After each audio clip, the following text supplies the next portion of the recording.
Sa unang pagkakataon ay nasilip na ang punto-por-puntong sagot ni Vice President Sara Duterte sa bawat alegasyon sa Articles of Impeachment laban sa kanya. Kabilang dyan ang manoy pagbabanta sa buhay ni Pangulong Bongbong Marcos na anyay bahagi ng freedom of expression. Ang iba pang tugon sa pagtutok ni Joseph Moro. Nakuha ng GMA News ang formal na sagot ni Vice President Sara Duterte sa 4 na articles of impeachment laban sa kanya. Sa dokumentong may petsang May 25, 2026, isa-isang sinagot ni Duterte ang mga articles of impeachment ng prosekusyon laban sa kanya. Sa umunay bantang ipapapatay si Pangulong Bongbong Marcos Jr., First Lady Lisa Marcos at dating House Speaker Martin Romualdez noong November 23, 2024. Kasi may kinausap na ako na tao. Sinabi ko sa kanya, kapag pinatay ako, patayin mo si BBM, si Lisa Araneta at si Martin Romualdez. No joke. Sinabing ito raw ay freedom of expression o kalayaan sa pagpapahayag bilang pagpapakita ng pagkontra sa mga polisiya ng Administrasyong Marcos. Protektado daw ng konstitusyon di lamang ang mga pahayag na magandang pakinggan, kundi pati yung nakakasakit, nakakagulat o nakakabahala. Wala rin daw ipinakitang pruweba na talagang may kinontratang assassin para patayin ang Pangulo, unang ginang at dating speaker. Iginit ni Duterte na wala raw pagbabanta dahil sinagot lamang niya ang tanong ng reporter ukol sa umunoy operasyon laban sa pamilya Duterte.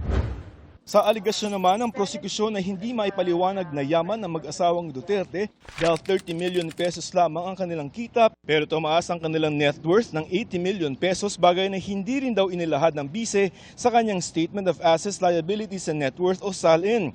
Sa sagot ni Duterte, sinabi niyang walang ebidensyang isinumite para patunayan ito. Hindi rin daw impeachable officer ang kanyang asawa at isinama ang kita nito sa kita ng vice-presidente para palubohin ang kanyang income at palabasing kaduda-duda ito kahit hindi naman daw. Sa alegasyon namang nasa 6.7 billion pesos ang transaksyon sa account ng mag-asawang Duterte mula taong 2007 hanggang 2024. Dagdag niya, labag daw sa batas ang pagsasapubliko ng report na ito ng Anti-Money Laundering Council at hindi raw ito dapat ginagamit. Lalabanan daw nila ito sa tamang panahon. Sa inilabas namang dokumento ni dating Senador Antonio Trillanes IV tungkol sa umunoy mga transaksyon na may kinalaman sa droga, sinabi ni Duterte na mga dokumento kung totoo man daw ang mga ito ay labag sa Bank Secrecy Law at hindi maaaring gamitin sa korte. Tungkol naman sa umunoy pagwawaldas ng bise sa lampas 600 milyong pisong confidential funds, matatandang sinabi na nagpakilalang malapit kay Duterte na si Ramil Madriaga na personal siyang inutusan ni Duterte para i-deliver ang pera mula sa 125 million pesos na confidential funds ng OVP sa Laguna at Quezon City.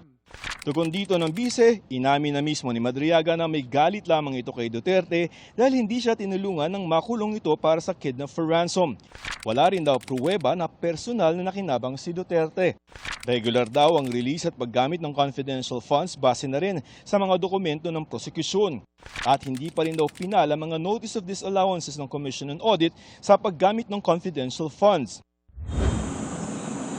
Tungkol naman sa umunoy panunuhol at korupsyon sa Department of Education, sinabi ni Duterte na biguro ipakita na galing kay Duterte ang pera at nanuhol siya para impluwensyahan ang procurement process sa DepEd.